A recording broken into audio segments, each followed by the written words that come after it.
आइए अब हम लोग अगला क्वेश्चन 29 नंबर क्वेश्चन पे चलते हैं। 29 नंबर क्वेश्चन में क्या सब है उस पर पहले ध्यान दीजिए। सनातन और नारायण एक फर्म में साझेदार हैं। लाभालाभ का विभाजन 4/5 और 1/5, मतलब नीचे में 5-5 बराबर है ना, तो ऊपर वाला जो होगा वो अनुपात बन जाएगा 4:1। 4/5 1/5, तो नीचे वाला यदि समान हो तो 4:1 हो गया उसका अनुपात। 4:1 का मतलब भी क्या होता है, तो 4/5 1/5 है ना, कैलकुलेशन कीजिएगा। तो चलिए 1 अप्रैल 2019 को साझेदारों की पूंजी जो है वो सनातन का 50,000 है और नारायण का 40,000 है। क्लियर बात। 31 मार्च 2020 को समाप्त होने वाले वर्ष के लिए फर्म का लाभ हानि खाता 1,75,000 रुपया शुद्ध लाभ दर्शा रहा है। ठीक है। अब यहां ध्यान दीजिए, निम्नलिखित समायोजनाओं को ध्यान में रखते हुए आपको फर्म का लाभ हानि नियोजन खाता तैयार करना है। पूंजी पर 5% ब्याज देना है। नारायण के 50,000 के ऋण खाते पर संपूर्ण वर्ष के लिए ब्याज देना है। ध्यान दीजिए, यहां पर जब सवाल में ऋण पर ब्याज दे दे, profit and loss appropriation account में क्या सब होता है, तो पूंजी पर ब्याज हम लोग देते हैं, वेतन देते हैं, कमीशन देते हैं, ठीक है, और आहरण पर ब्याज लेते हैं। ये 4 बातें ही इसमें होगा profit and loss appropriation account में। और इससे अगर अतिरिक्त कोई बात हो, जैसे साझेदारों के ऋण पर ब्याज देना, मैनेजर को कमीशन देना, आया बात समझ में, मकान का किराया देना, तो ये सब बात जो है profit and loss appropriation account में नहीं होगा। इसके लिए प्रॉफिट एंड लॉस अकाउंट खोला जाएगा। आया बात समझ में। तो इसमें ऋण पर ब्याज कह दिया है ना, साझेदार के ऋण पर ब्याज, तो उसके लिए हम ये अलग से एक फॉर्मेट तैयार किए हैं, प्रॉफिट एंड लॉस अकाउंट, जिसमें साझेदार के ऋण पर ब्याज का मात्र चर्चा होगा। और इसमें से ऋण पर ब्याज देने के बाद जो प्रॉफिट बचेगा वो जाएगा profit and loss appropriation account में। तब पूंजी पर ब्याज, वेतन, कमीशन, फला चिल्ला जो भी हो उसके बाद देना है। ठीक है। अब देखिए, साझेदारों के आहरण पर 6% सालाना ब्याज लिया जाएगा। आहरण था 15,000 और 10,000। ठीक है। विभाजन योग्य लाभ में से लाभ का वितरण के पूर्व 10% रिजर्व फंड में ट्रांसफर करना है। जो लाभ विभाजन योग्य लाभ होगा, तो विभाजन योग्य लाभ कब होता है, जब पूंजी पर ब्याज, वेतन, कमीशन, आहरण पर ब्याज सबका एडजस्टमेंट हो जाता है, तो सबसे अंत में होता है ना, तो सबसे अंत में जो बचेगा उसका 10% क्या करेंगे हम लोग, रिजर्व फंड में ट्रांसफर करेंगे। ठीक है। अब ध्यान दीजिए, अब सवाल में कहता है कि आप बनाइए लाभ हानि नियोजन खाता और लाभ हानि खाता, दोनों बनाना पड़ेगा इसमें। तो देखिए, सबसे पहले हम प्रॉफिट एंड लॉस अकाउंट का फॉर्मेट खींचे हैं। इसमें जितना रुपया लाभ हानि खाता दिखा रहा है ना, 1,75,000 का जो लाभ हुआ है, वो इसमें हम लोग तत्काल लिखेंगे बाय टोटल प्रॉफिट। यहां लिख दीजिए टोटल प्रॉफिट 1,75,000। ठीक है, 1,75,000। और यहां पर दे दीजिए टू इंटरेस्ट ऑन, कौन साझेदार है जो ऋण दिया है, Narayan, interest on Narayan's loan. ठीक है। तो उसका ऋण कितना है, 50,000 ना, तो 50,000 का 6% आप ब्याज दीजिएगा, क्योंकि साझेदार के ऋण पर मैक्सिमम 6% ब्याज दिया जाता है, जबकि सवाल में कोई जिक्र नहीं है, इसीलिए 6% ब्याज देंगे। तो इसका ब्याज निकल जाएगा कितना, 3,000 निकलेगा। तो 1,75,000 में से 1,75,000 में से 3,000 घट गया, तो लाभ कितना बचा, 1,72,000। ये होगा to net profit transfer to PL appropriation account. ये प्रॉफिट जो है ना, ये ट्रांसफर होके चला जाएगा कहां, profit and loss appropriation account में। अब यहां पर लिखेंगे बाय नेट प्रॉफिट कितना, 1,72,000, 1,72,000। आया बात समझ में। अब हम लोग देंगे पूंजी पर ब्याज, क्या सब कहता है देने के लिए, तो पूंजी पर ब्याज है 5%। तो यहां पर देंगे 2 इंटरेस्ट ऑन कैपिटल। साझेदार है एगो नारायण और एगो है सनातन, ठीक है। तो नारायण का पूंजी कितना है 50,000। पहले सनातन है, सॉरी पहले सनातन है, तो पहले सनातन सिस्टम से लिखेंगे तो मिस्टेक कहीं नहीं होगा। पहले है सनातन और फिर है नारायण।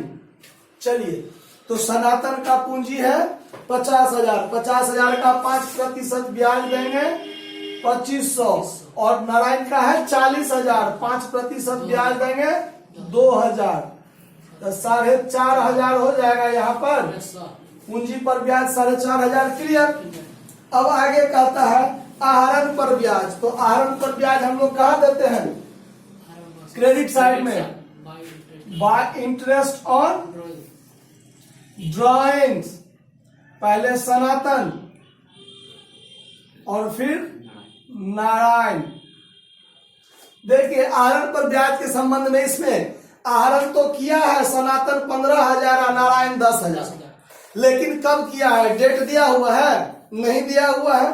अच्छा, दर के आगे में प्रतिवर्ष लगा है, नहीं लगा है, लेकिन मिस्टेक किया है, इंग्लिश में लगाया है और हिंदी में नहीं लगाया है, ठीक है। तो चलिए, अगर मान लीजिए हम लगाते हैं, यहां प्रतिवर्ष लगाते हैं तो 6 महीना का ब्याज होगा। आहरण करने का तिथि ना हो और दर के आगे में प्रतिवर्ष लगा हो तो 6 महीना का ब्याज देते हैं। क्या महीना का, 6 महीना का ब्याज देते हैं। तो हिंदी में लिखा हुआ नहीं है, मिस्टेक किया हुआ है, छोड़ा हुआ है मिस्टेक से, इंग्लिश में पर एनम लगा हुआ है, लगा हुआ है ना। तो हम लोग आहरण पर ब्याज देंगे 6%, 6 महीना का। तो देखिए 15,000 है सनातन का, 6% ब्याज सालाना दीजिएगा तो 900, और 6 महीना का कीजिएगा तो 450 होगा कि नहीं होगा। तो सनातन का ब्याज हो गया 450। उसके बाद देखिए 10,000 है इसका, तो 10,000 है तो कितना हुआ, 10,000 का 6% 600 हुआ पूरे साल का। तो 6 महीना का देंगे तो 300, तो 300, तो ये कितना हो जाएगा 750। लेकिन हमको ऐसा लग रहा है कि अगर ऐसे बनाइएगा तो आपका आंसर नहीं मिलेगा।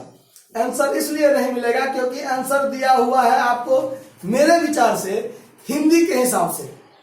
आंसर इसमें दिया हुआ है हिंदी के हिसाब से, नहीं हिंदी को आप सही मानिए और इंग्लिश को आप गलत मानकर चलिए। आया बात समझ में। तो अगर हिंदी को सही मानकर चलेंगे तो 6% के दर से है, तो 6% के दर से है, तो यहाँ पर पूरे साल का ब्याज देंगे ना, तो 900 यहाँ देंगे और 600 यहाँ देंगे, ठीक है। तो इसको सही कर लेते हैं हम लोग, इंग्लिश में से काट दीजिए, इंग्लिश में जो पर एनम लगा है उसको काट दीजिए। तो ये इसका ब्याज हो जाएगा 900, इसका ब्याज 900 और इसका ब्याज 600। तो यानी यहाँ ब्याज मिलाकर टोटल कितना हो गया 1500।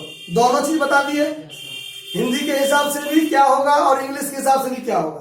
तो आंसर हिंदी के हिसाब से दिया हुआ है, आंसर हिंदी के हिसाब से दिया हुआ है कि दर के आगे में प्रतिवर्ष ना लगा हो, हिंदी में है ना, प्रतिवर्ष ना लगा हो तो पूरे साल का ब्याज देंगे। तो 900 और 600 1500 हो गया, कोई दिक्कत। अब चलिए, अब इसमें और कहता है क्या कि विभाजन योग्य लाभ में से 10% रिजर्व फंड में ट्रांसफर कीजिए। तो विभाजन योग्य लाभ होगा कितना, पहले तो ये देखेंगे। तो आइए यहां पर अब टोटल काम करते हैं।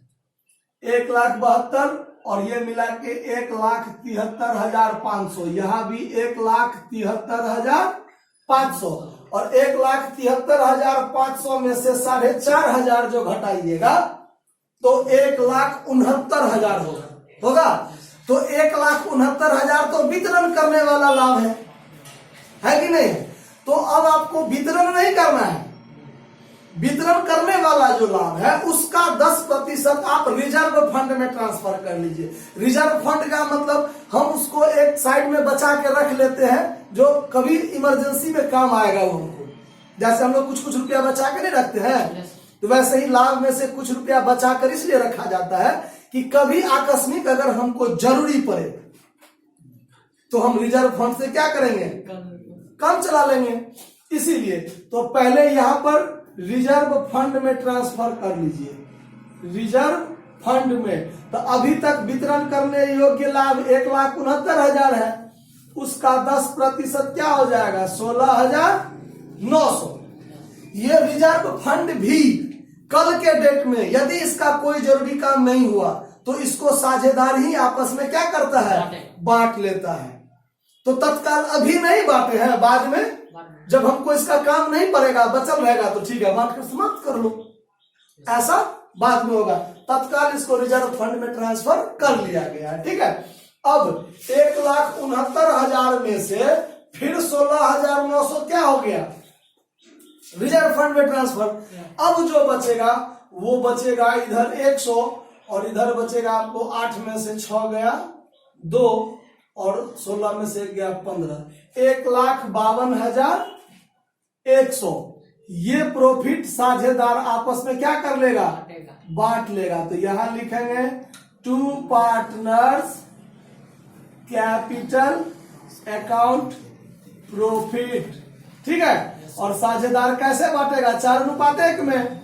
तो पहले है सनातन और फिर है नारायण। तो 1,52,000 को बांटना है 2 भागों में, 4:1 में बांटना है ना। तो 1,52,100 गुने 4/5 और 1,52,100 गुने 1/5।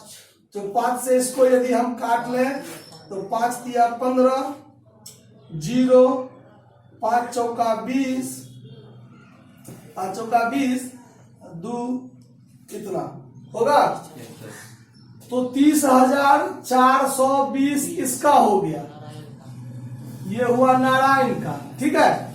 और फिर इसी में 4 से गुना करेंगे तो इसका हो जाएगा। तो 1,20,000 मान लीजिए या 30,400, तो 1,420, तो ये हुआ आपका 1,20,000। तो ये हुआ 4 चौक 16 कीजिएगा तो 1 इधर आ जाएगा 680, इतना है 1,21,680 है, लिखिए तो 1,21,680। ये हो गया आपका सवाल नंबर 29। क्लियर है, कोई दिक्कत, सॉल्व कर लीजिए।